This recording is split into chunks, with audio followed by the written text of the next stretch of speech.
No hace falta tener conocimientos avanzados de fonética, ni siquiera de lingüística, para saber que una cosa son las letras, las grafías, los grafemas, y otra cosa son los sonidos. Los sonidos son los que el hablante emite y el oyente recibe, de ahí lo de emisor y receptor, mientras que las letras son medios artificiales y, importante, convencionales para representar de forma más o menos exacta, según la lengua, esos sonidos. Y yo sé que esto para muchos puede ser sumamente obvio, entonces para esa gente no voy a revelar nada en este vídeo, pero hay mucha otra gente, incluidas personas que se hacen pasar por filólogos, que todavía no terminan de comprender la diferencia entre letras, sonidos, incluso entre lenguas y alfabetos.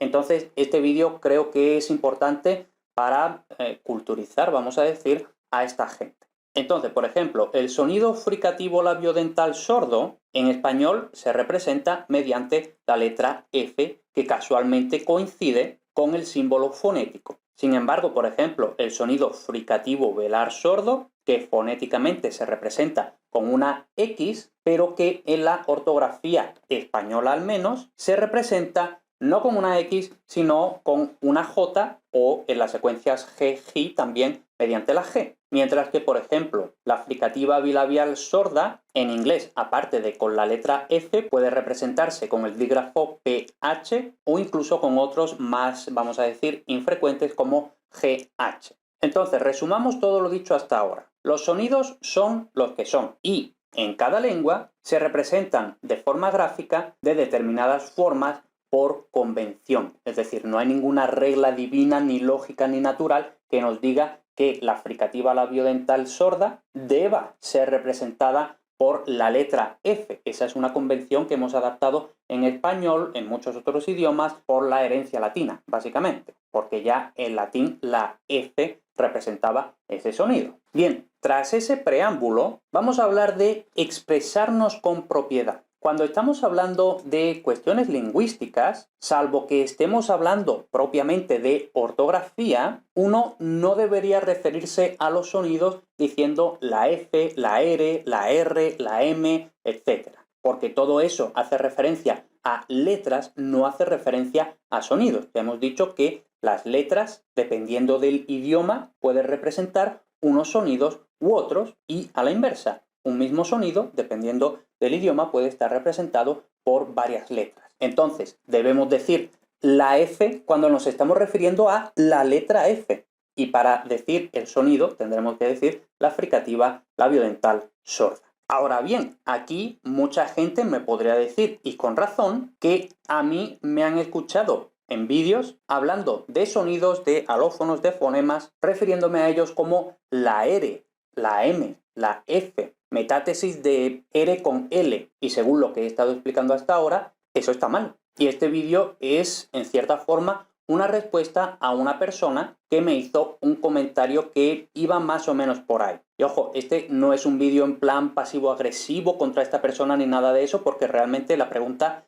es legítima, y por eso creo que es apropiado y conveniente este vídeo. Eso sí, esta persona no planteaba la pregunta exactamente de esta forma, sino que esta persona decía algo así como: ¿por qué hablas de la R? Si, según estoy viendo en este enlace de la RAE o lo que sea, la letra se supone que se llama la R, independientemente de si suena R o suena R. Entonces tú estás hablando de la R, cuando aquí estoy viendo que la letra se llama R. Y entonces, aquí lo primero que vemos es que esta es una de las personas que confunde letras y sonidos, porque esta persona comentó respecto a uno de estos vídeos que hago de evoluciones del latín al castellano. Entonces pues estaré diciendo pues metátesis de la R, lo que sea. Entonces yo lógicamente me estaba refiriendo a los sonidos, no me estaba refiriendo a las letras. Pero bueno, dejamos de lado eso de que esta persona confunde letras con sonidos. Como digo, el trasfondo de la pregunta es legítimo e interesante y por eso estamos aquí. Entonces aquí varios puntos. El primero, en español tenemos dos fonemas róticos, lo que podríamos decir la R y la R, o R simple, R doble, o ya en terminología correcta, terminología fonética, la percusiva y la vibrante. En terminología un poquito más antigua, la vibrante simple, la vibrante múltiple. La de pero y la de perro. O sea, para entendernos, la R y la R.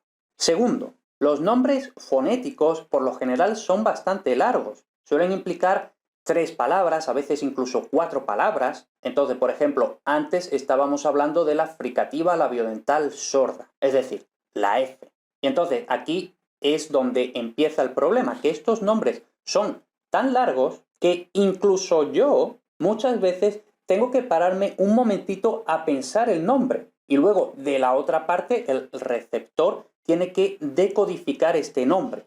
Entonces, si yo hablo de la fricativa labiodental sorda, la otra persona va a necesitar, aunque sea un momentito, para decir fricativa labiodental sorda.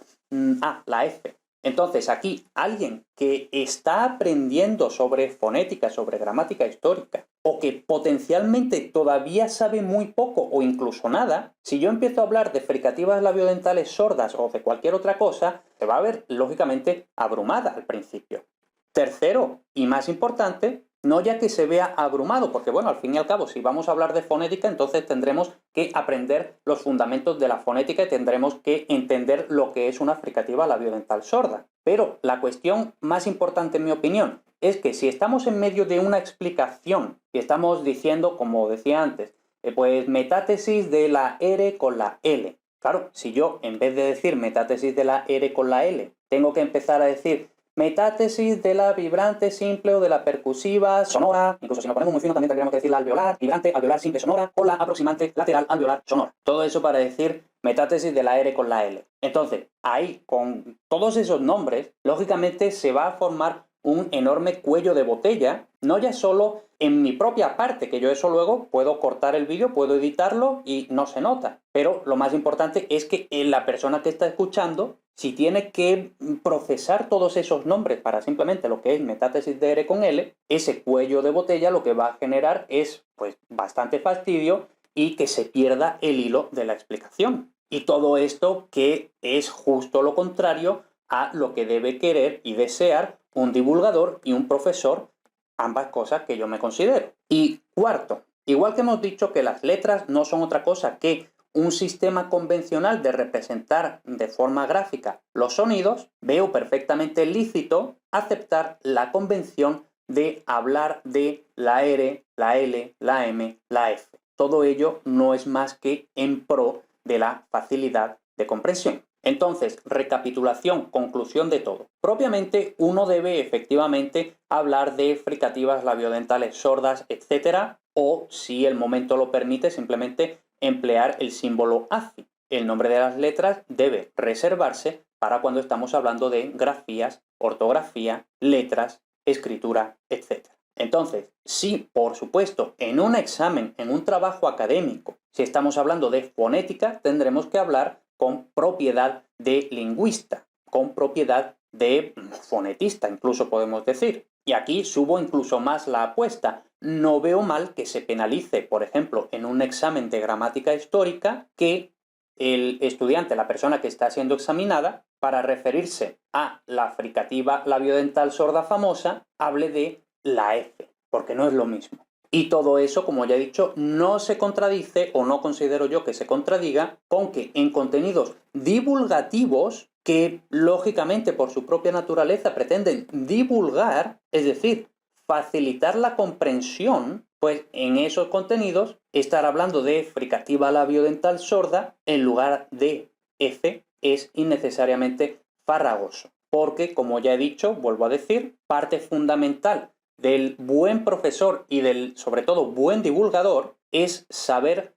cuándo y dónde y cómo aflojar. Es decir, bajar un poquito el nivel en pro de la comprensión de todos los públicos o más o menos todos los públicos. Y aquí no me quedo tranquilo sin citar a San Agustín cuando decía Melius est reprehendant nos grammatici quam non intelligant populi.